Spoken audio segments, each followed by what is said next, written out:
Mastering Gmail filters, how to automate your inbox and avoid send regrets. So basically, we want to learn how to use Gmail efficiently so that we won't be able to make a lot of mistakes and avoid sending a lot of mistakes. And here's how to do it. So in your Gmail, you can also click on the search bar at the top window, select the show search option, and you can enter your various filters criteria.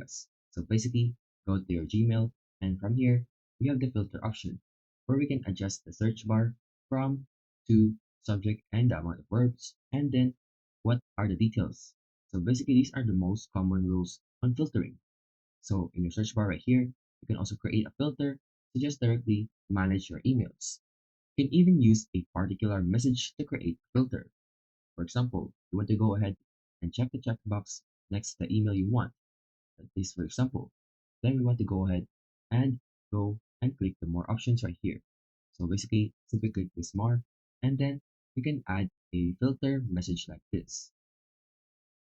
And as you can see, this is all the filters from that certain type of email.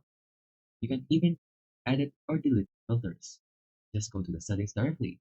When you go right here, and you'll be able to see all the filters directly. And basically, once you learn how to do those, you're now mastering Gmail efficiently. And once you master your Gmail filters, you're more likely to avoid sending regrets and you'll be able to automate your inbox. If you like this video, check out these other video recommendations below. Please leave your comments, like and subscribe to my channel. Thank you.